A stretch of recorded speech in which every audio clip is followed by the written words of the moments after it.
My name is Olivia, and I'm 31 years old. Growing up, my sister Madison and I were inseparable. We shared everything, from clothes to secrets to dreams. When she got engaged, I was overjoyed and immediately promised $50,000 from my savings to help create her dream wedding. Then one Tuesday afternoon, I received an email that shattered our bond. "Don't come to my wedding. Just watch the live stream, LOL," my sister wrote. I stared at those words for hours before making a decision that would change everything. Before I dive into the story, let me know where you're watching from in the comments, hit that like button, and subscribe to join our community of real-life storytellers. Madison and I grew up sharing not just a bedroom, but our entire lives. We were only 2 years apart, and those early years set the foundation for what I thought would be an unbreakable bond. Our room had 2 twin beds pushed against opposite walls, but most nights, one of us would sneak into the other's bed, where we'd stay up whispering stories and giggling until Mom would shush us from the hallway. When Madison was 7 and I was 9, I spent an entire summer teaching her to ride a bike. She was terrified of falling, but I promised I wouldn't let go until she was ready. The day she finally pedaled away on her own, the pride in her eyes meant everything to me. That summer, we also created our own secret language, a mixture of made-up words and hand signals that confused our parents and amused us to no end. Even into adulthood, we'd occasionally text each other in that silly code when we needed to share something private. Middle school brought its own challenges. Madison struggled with a group of mean girls who targeted her for her braces and slightly awkward phase. I was in high school by then, but I'd often wait by her locker to walk her home, creating a buffer between her and the bullies. Once, I confronted the ringleader, a girl named Rachel, and while I never threatened her, my protective big sister speech was enough to make them back off. Our teenage years only strengthened our connection. When Madison wanted to go to prom with her first serious boyfriend, Tyler, but couldn't afford the dress she'd been dreaming of, I picked up extra shifts at the ice cream shop where I worked. The night before prom, I presented her with the silvery blue gown she'd pointed out in the mall months earlier. She cried, and so did I. That same year, our parents went through a rough patch and separated for 3 months. During that time, Madison and I created our own stability. We established a weekly movie night tradition every Friday, complete with homemade popcorn and candy we'd buy in bulk to save money. We'd alternate who got to pick the film, and while our tastes were different, she loved rom-coms and I preferred mysteries. We never complained about the other's choice. That tradition lasted well beyond our parents' reconciliation, becoming our sacred ritual. College pulled us apart geographically. I stayed in state while Madison received a scholarship to a university 3 states away. But distance did little to weaken our bond. We scheduled weekly FaceTime calls every Sunday night, updating each other on classes, roommates, and romantic interests. When Madison graduated with $20,000 in student loan debt, I had just received a promotion at my first post-college job. I set up a monthly transfer to help her pay down that debt faster, telling her it was an investment in her future. When our grandmother passed away during Madison's final year of college, we leaned on each other in ways we never had before. Grandma Patricia had been our confidant and biggest supporter. We drove together to the funeral, taking turns behind the wheel for the 8-hour journey, sometimes crying, sometimes sharing favorite memories of Grandma's infamous chocolate chip cookies and unexpected life advice. The year after graduation was tough for Madison. Her college boyfriend, Derek, whom she thought would propose, suddenly ended their 3-year relationship. Madison fell into a depression that worried me deeply. I took a week off work to fly to her city, where I helped her clean her apartment, forced her to get outside for daily walks, and listened for hours as she processed her heartbreak. By the time I left, she was smiling again, not completely healed, but on her way. That's why I was so thrilled when, 2 years later, Madison met William at a charity fundraiser where she was volunteering. When she called me that night, her voice had a lightness I hadn't heard in years. She described him as thoughtful but ambitious, and I was immediately interested in meeting this man who had put the sparkle back in my sister's voice. My first impression of William when I met him 3 weeks later was positive but with a hint of caution. He was undeniably charming and seemed genuinely interested in Madison, asking follow-up questions when she spoke and looking at her with obvious affection. Yet there was something else there, a careful attention to status that I noticed in small ways. He casually mentioned the exclusive schools he'd attended and checked the labels on wine bottles before ordering. Madison seemed oblivious to these details, or perhaps they didn't matter to her. I decided my slight reservations were just big sister protectiveness and pushed them aside. William came from money. That much was clear from his tailored clothes and the casual way he spoke about his family's vacation home in Nantucket. But Madison never seemed concerned about the difference in their backgrounds. "He loves me for exactly who I am," she told me during one of our calls. After 8 months of dating, William proposed during our family Christmas gathering.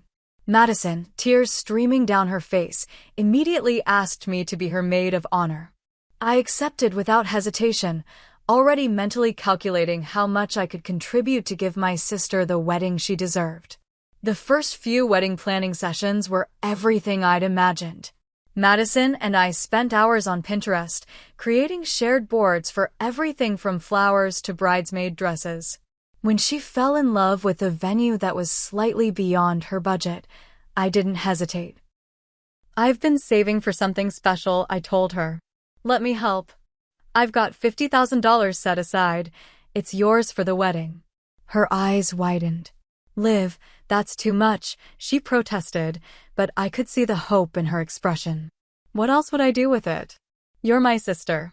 "This is what matters," I insisted. Looking back, I can pinpoint the exact moment things began to change. The first dinner with William's parents, Edward and Catherine Bradley. The Bradleys owned a chain of luxury hotels and moved in social circles that included politicians and celebrities. Their home was something out of a magazine, all gleaming surfaces and priceless art.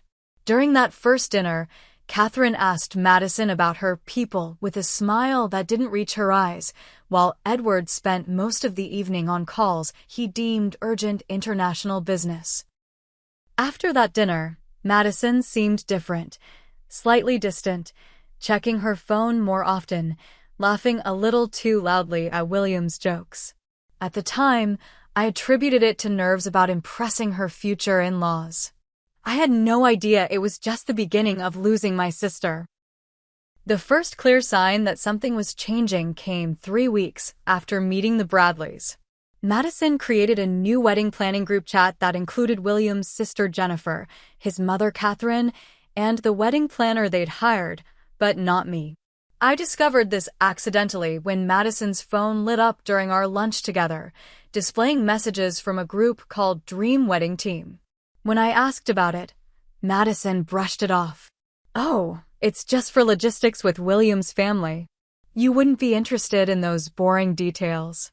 The original venue, a charming converted barn where our parents had renewed their vows for their 25th anniversary, was suddenly too rustic.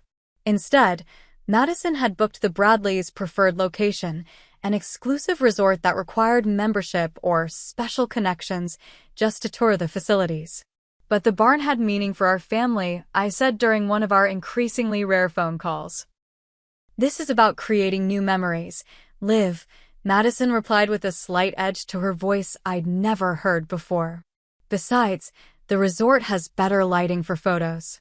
Around this time, Madison began making comments about my appearance that she never would have before. "Have you thought about toning down your hair color before the wedding?" she asked during a bridal boutique appointment. My hair had been vibrant red for years, a color Madison had previously complimented countless times. "The photographer thinks it might distract in the photos," she explained when she saw my hurt expression. "Maybe something more natural?" "The bridesmaids should complement, not stand out." I agreed, telling myself it was her special day and such requests were normal. But the comments continued. about my too casual speaking style, my eclectic fashion choices, and even the simplicity of my apartment. Each observation was delivered with a smile but landed like a tiny paper cut. During a dinner with William's college friends, I overheard Madison introducing me to someone. "This is my sister Olivia. She's an education consultant." I blinked in confusion. I was a third-grade teacher at a public elementary school, a job I loved and Madison had always respected. Later, when I questioned her about it, she laughed nervously. "Educational consultant just sounds more professional, doesn't it? Besides, you do consult with parents and other teachers."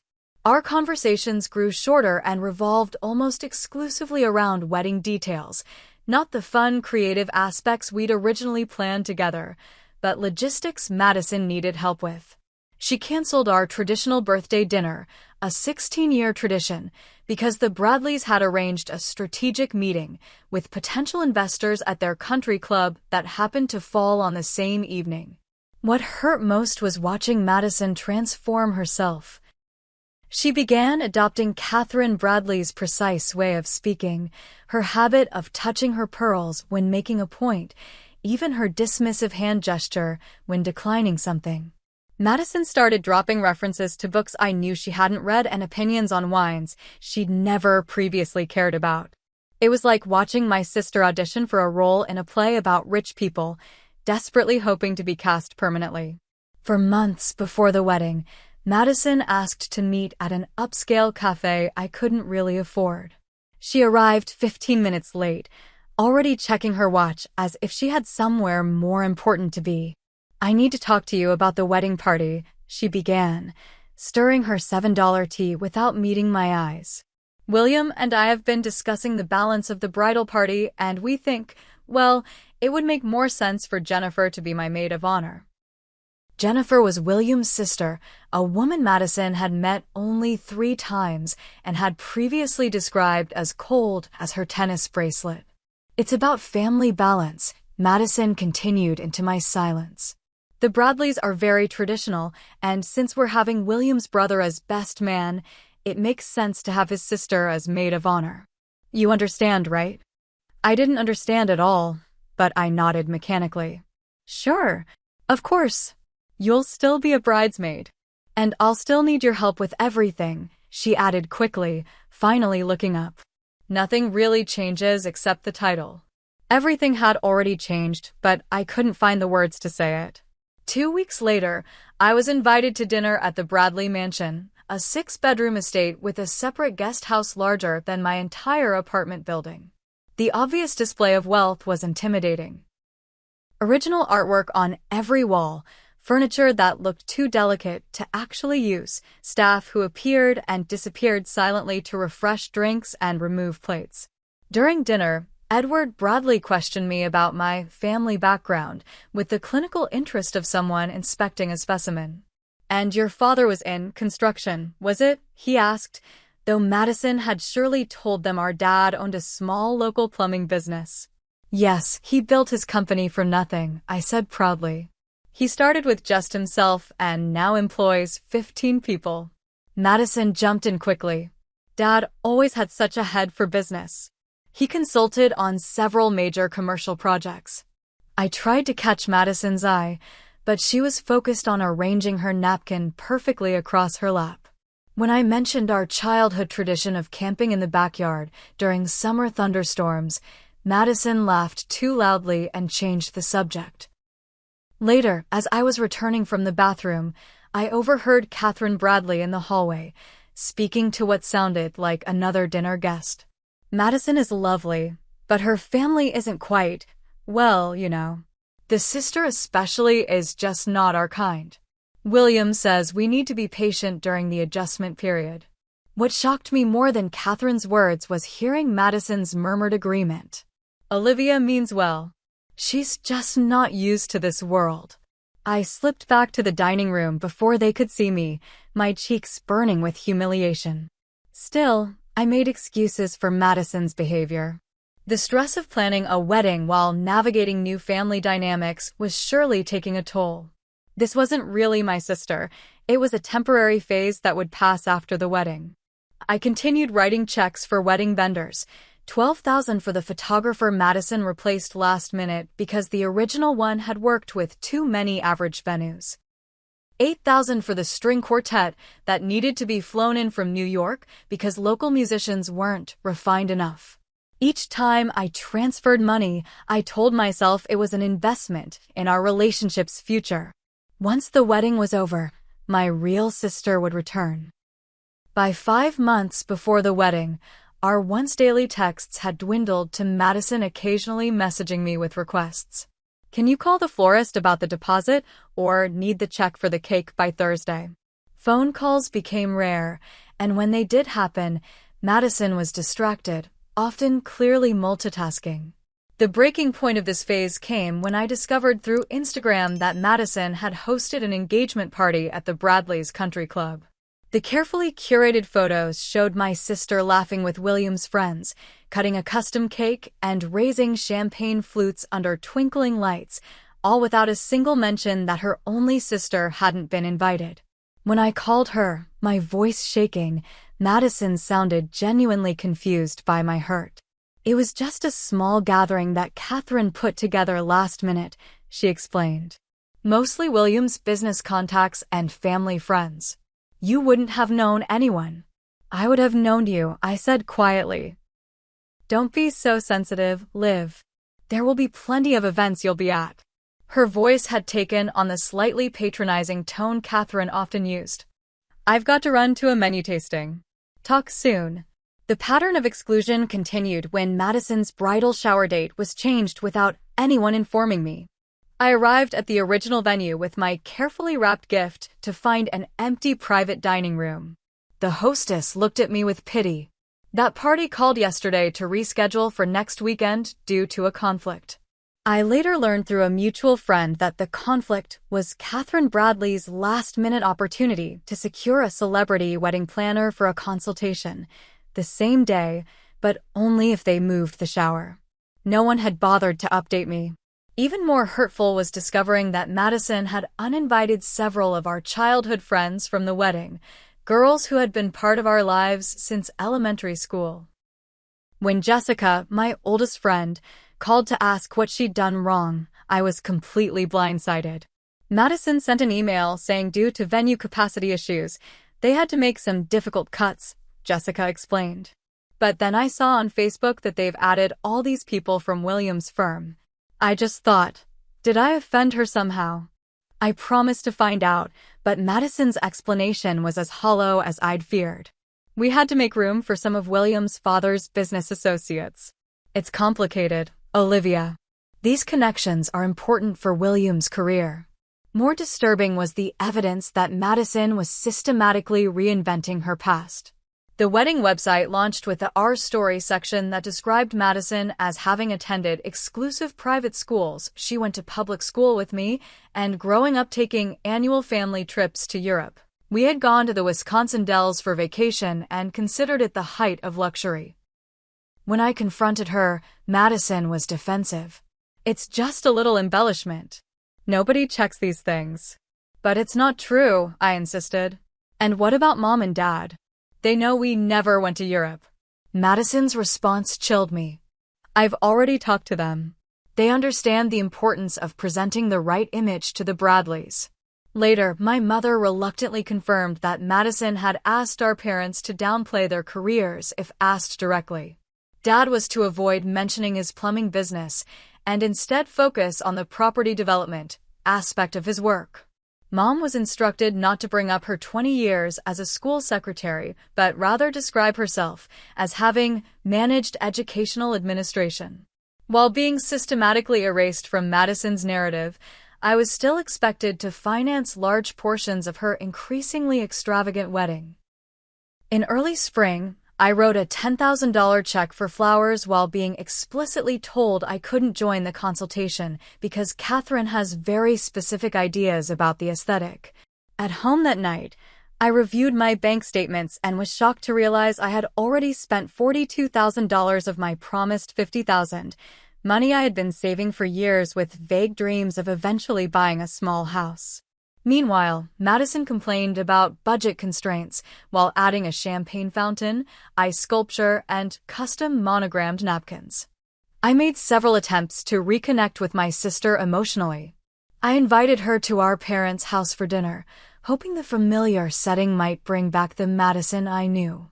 She arrived an hour late, checked her phone constantly, and left early for an important call with the venue coordinator. When I suggested meeting for coffee at our old favorite cafe, she agreed, but spent most of the time dismissing my concerns. "You're overthinking everything," she said when I tried to talk about the distance between us. "It's just wedding stress. Everything will go back to normal after the ceremony." But her definition of normal seemed increasingly unclear. When she slipped and referred to her bridesmaids as her second-tier friends compared to her new social circle, I began to understand that Madison wasn't just adapting to impress the Bradleys, she was fundamentally changing her values. The final straw before the devastating email came when I discovered through a Facebook post that Madison had gone on a European bachelorette trip with Jennifer and several of William's female relatives.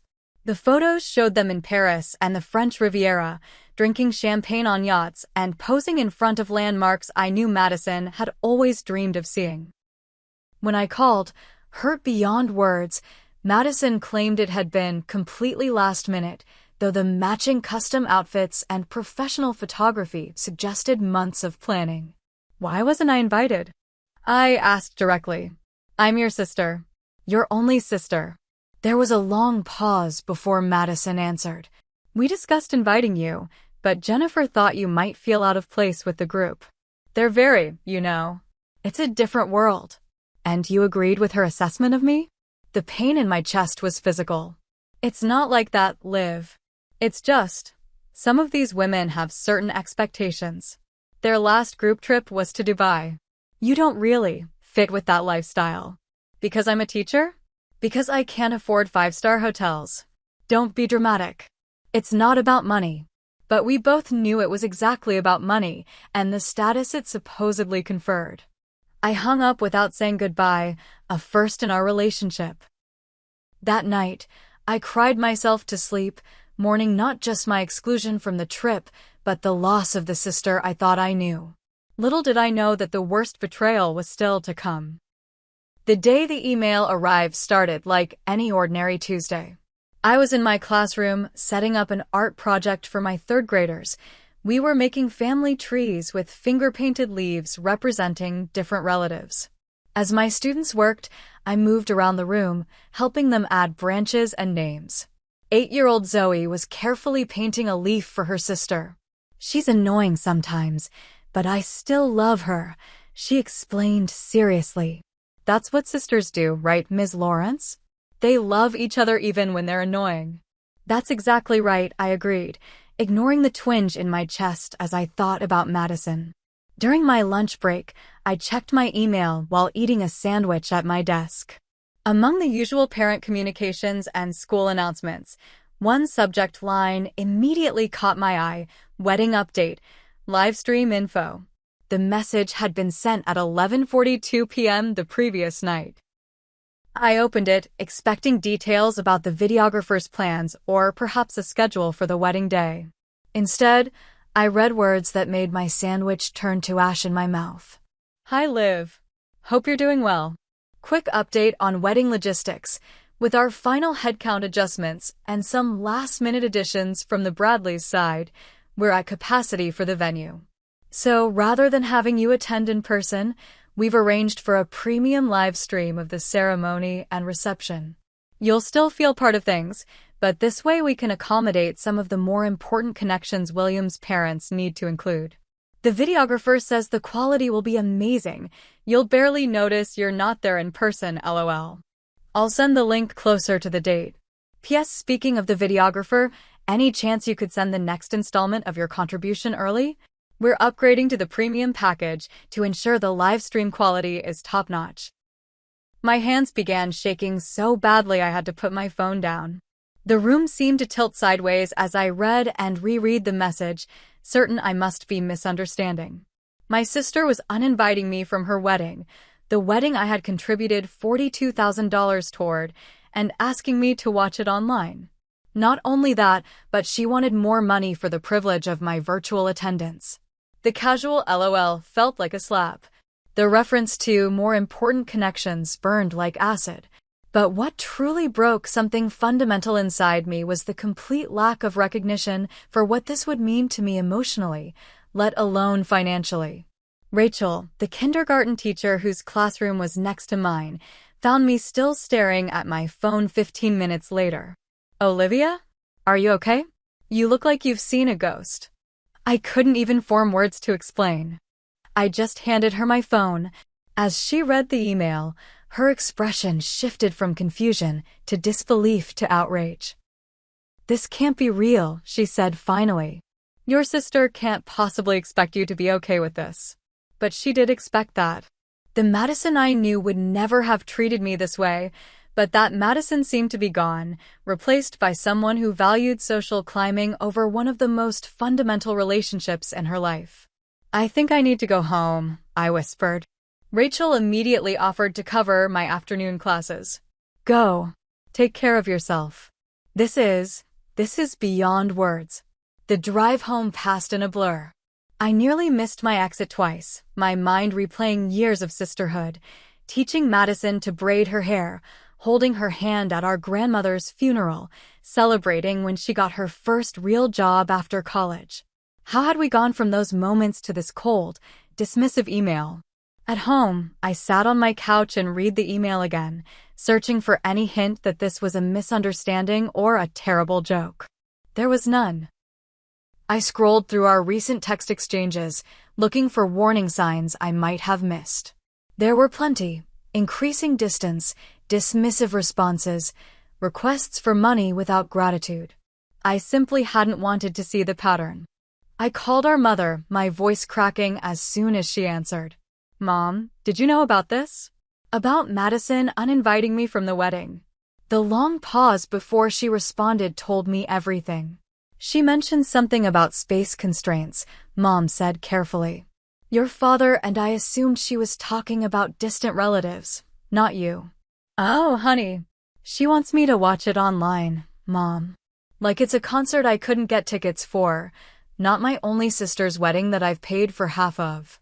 "What are you going to do?" Mom asked quietly. I looked down at my bank statement open on my laptop, at the recent check for $10,000 for the videographer that hadn't been cashed yet.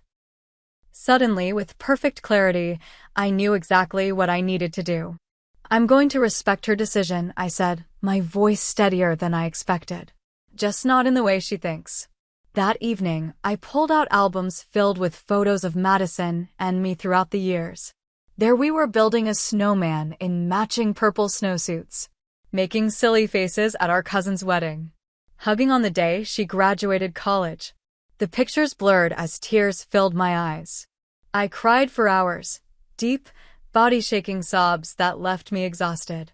But when the tears finally stopped, something else had taken their place: resolve.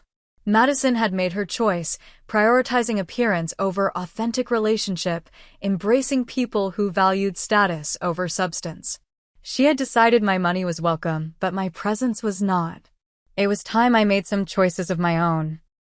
I barely slept that night. Instead, I replayed every interaction with Madison over the past year, seeing clearly for the first time how systematically she had been pulling away while keeping her hand out for my financial support. Around 3 a.m., I remembered something our grandmother had told me when I was dealing with middle school friendship drama.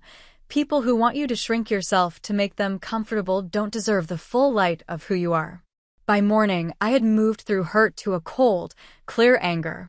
I made coffee and sat down at my kitchen table with a journal, methodically writing out everything I was feeling and thinking. The act of putting it on paper helped crystallize my thoughts. This wasn't just about being uninvited from a wedding. It was about recognizing that my sister had fundamentally changed, or perhaps finally revealed who she truly was. After finishing my third cup of coffee, I opened my laptop and began researching wedding contract legalities and financial obligations. Most vendors had cancellation policies, but since the contracts were in Madison's name, I needed to understand my rights as the person who had paid the deposits. I created a spreadsheet tracking every payment I'd made, taking screenshots of the transfer confirmations from my bank account. At 9 a.m., I called my parents and asked if I could come over. They were waiting for me in the kitchen, concern etched on their faces. Wordlessly, I handed them a printed copy of Madison's email. My father read it first, his face darkening with each line. He passed it to my mother, whose hand flew to her mouth in shock. "This can't be right," she whispered. "Madison wouldn't do this." "But she did," I said quietly. "And based on your reaction, she didn't even tell you." Dad paced the kitchen, his anger palpable. $42,000, Olivia. That's what you've put into this wedding. For her to treat you like this is unconscionable. It's not just about the money, Mom said, though we all knew that was part of it.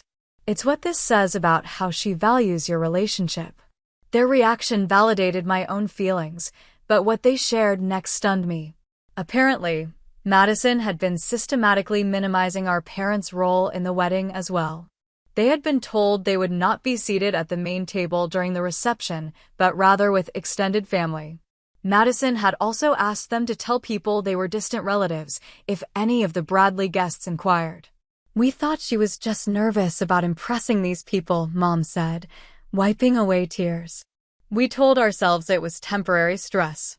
We've been making excuses for her behavior for months," Dad admitted. "Maybe we've all been enabling this by staying silent." Their support strengthened my resolve. By noon, I had a comprehensive plan. First, I called the venue and explained that I was withdrawing my financial support for the wedding. The manager was surprisingly understanding. "We've seen situations like this before," she said sympathetically. "Family weddings can bring out complicated dynamics." Next, I contacted the wedding planner Madison had hired. I forwarded her the email along with documentation of my payments. "I'm not trying to cancel my sister's wedding," I explained. "I'm simply removing my financial responsibility from the equation." The planner, Vanessa, sighed heavily. "Unfortunately, this isn't as uncommon as you might think. I'll update the contracts to remove you as a financial guarantor." The caterer, the photographer, the florist, I methodically worked through the list of vendors I had paid, explaining the situation without drama or excessive detail. Most were professional and accommodating, though a few expressed concern about receiving the remainder of their payments. "That's between you and the bride now," I said firmly. My final stop was the bank, where I placed a stop payment on the $10,000 check for the videographer that hadn't yet been processed. The bank officer raised an eyebrow at the amount, but processed my request without comment. Back home, I created a detailed record of everything, all $42,000 already spent, screenshots of Madison's email, notes from my conversations with vendors. The remaining $8,000 I had promised, but not yet spent, was transferred into a personal investment account, my first step toward rebuilding my savings. With each completed action, I felt a mix of grief and empowerment. The sister I thought I knew was gone, but I was reclaiming my self-respect in the process of letting her go. Finally, it was time to respond to Madison's email. I drafted several versions, pouring out my hurt and disappointment in lengthy paragraphs that I ultimately deleted.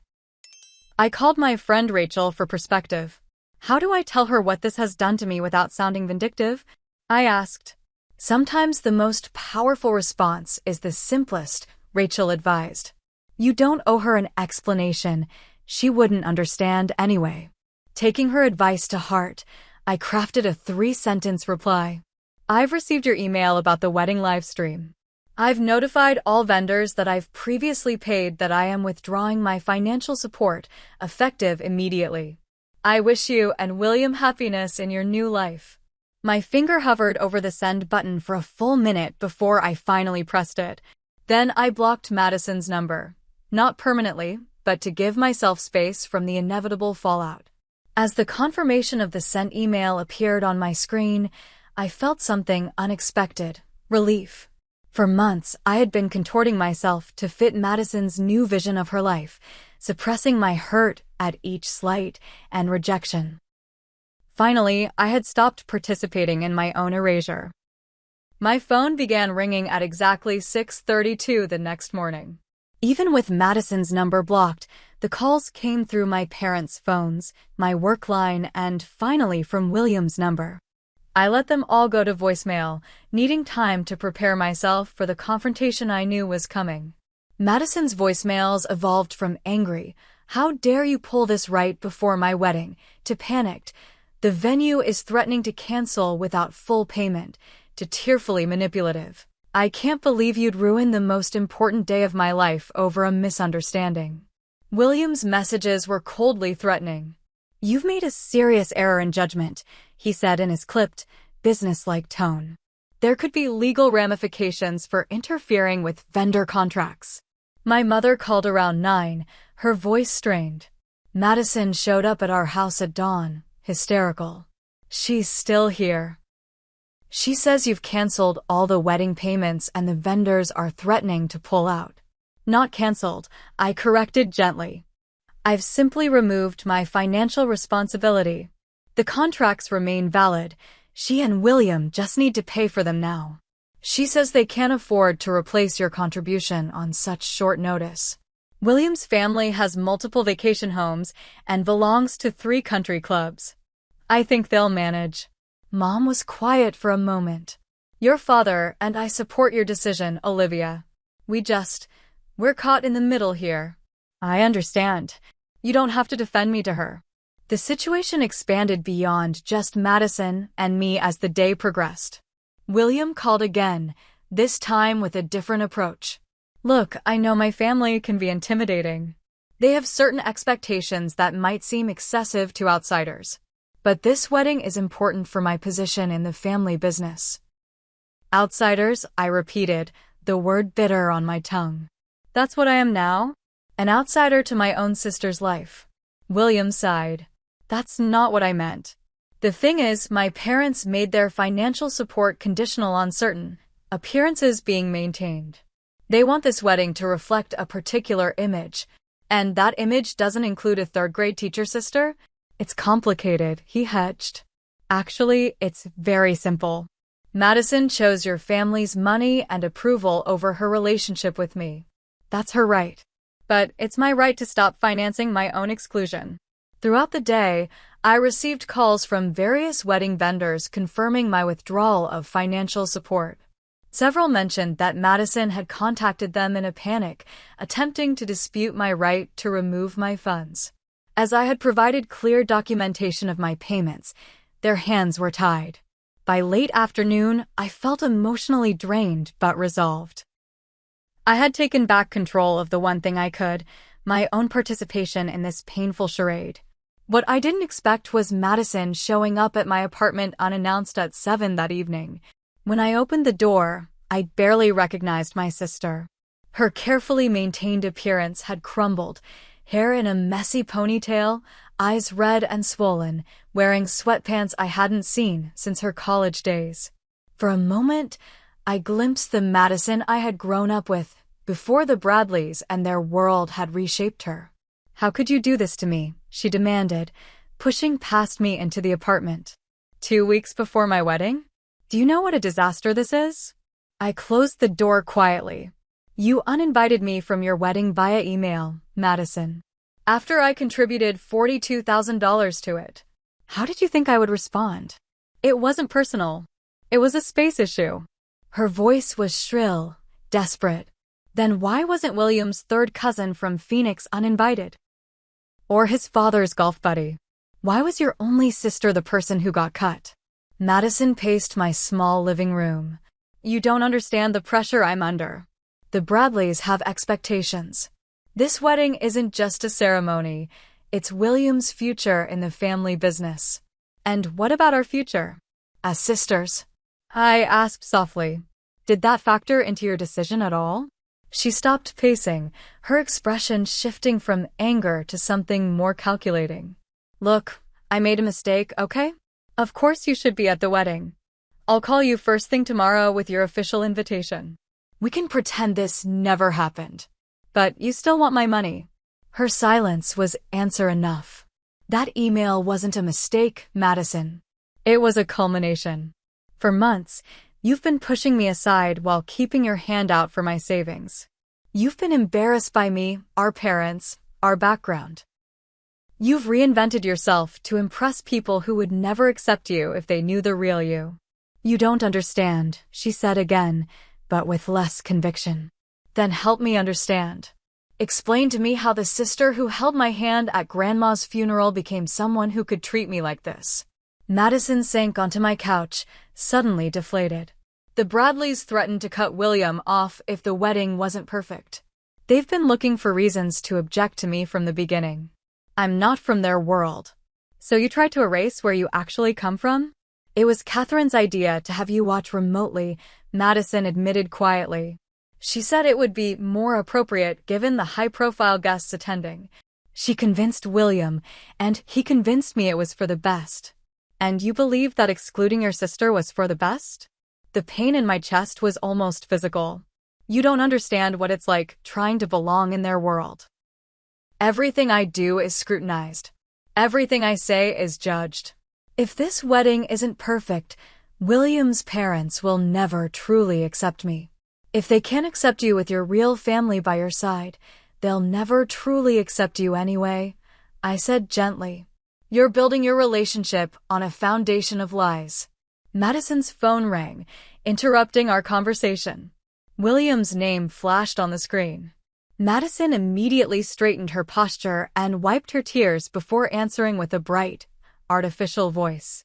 "Hi, honey. Yes, I'm just taking care of some details. Everything's fine."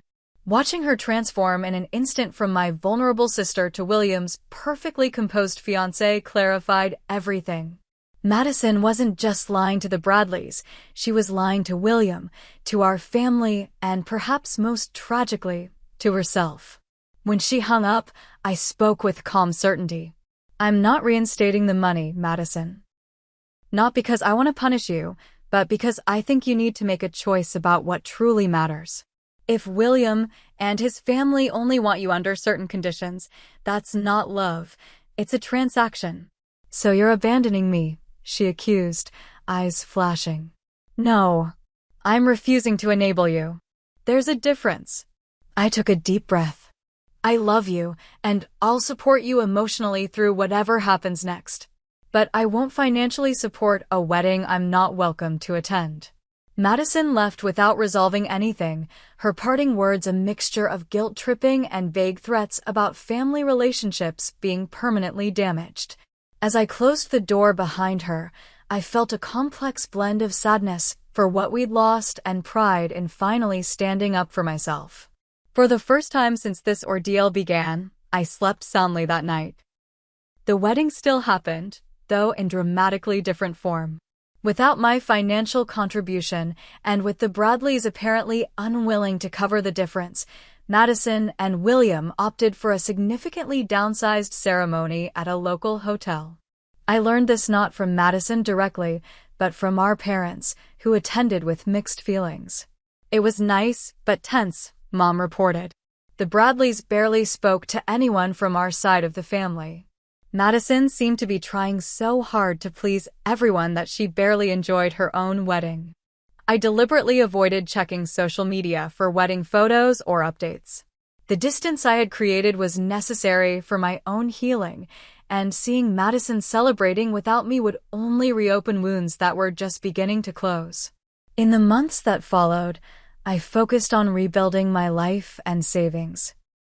The money I had managed to keep became the beginning of a therapy fund, something I should have invested in long before the wedding drama. My therapist, Dr. Chin, helped me process the complex grief of losing the relationship I thought I had with my sister. "You're mourning an idea as much as a person," she explained during one session. "The sister you thought you had, the relationship you believed in. That's a significant loss."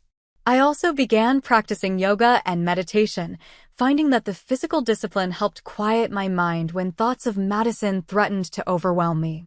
A weekend retreat in the Berkshires gave me perspective and distance. allowing me to see that while Madison had made choices that hurt me deeply, those choices reflected her insecurities more than my worth. I started journaling daily, tracking my emotional progress and setbacks.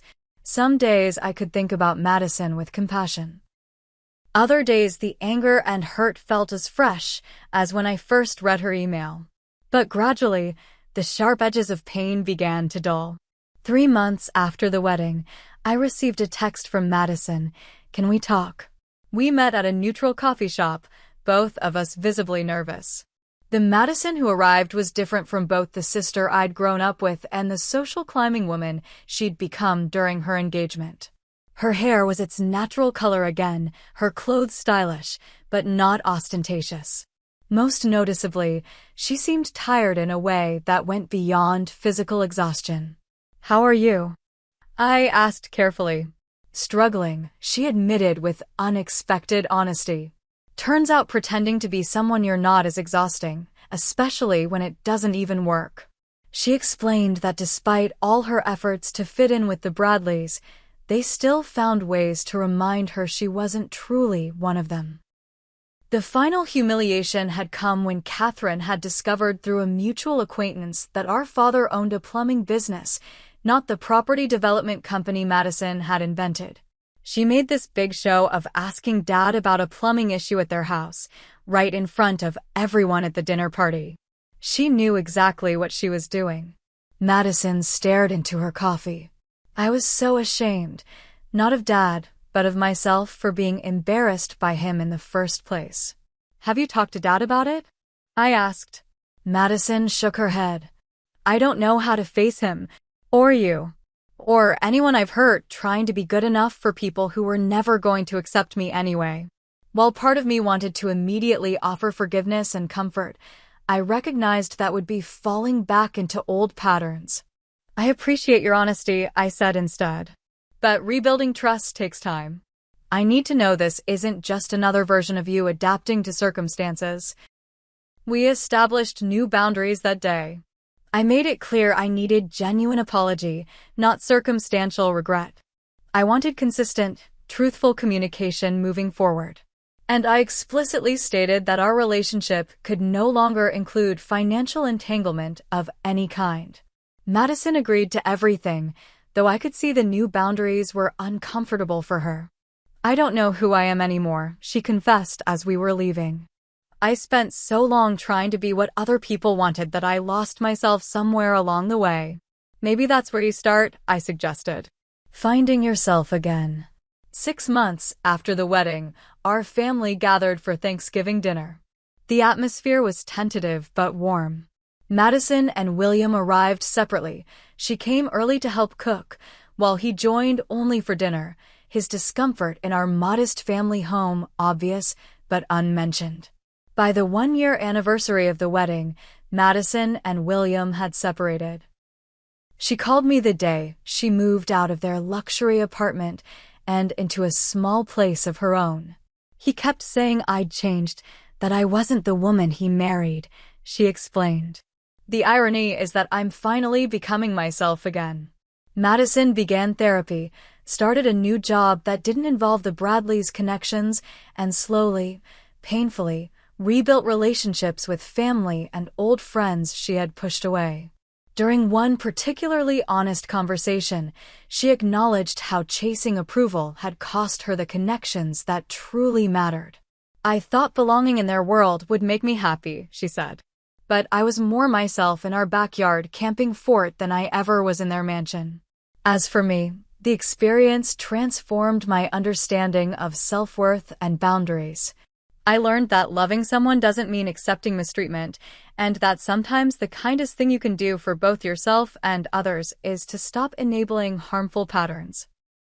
The money I had saved after withdrawing from the wedding eventually became the down payment on a small condo, not as grand as the Bradley estate, but truly mine in a way their borrowed prestige never could be.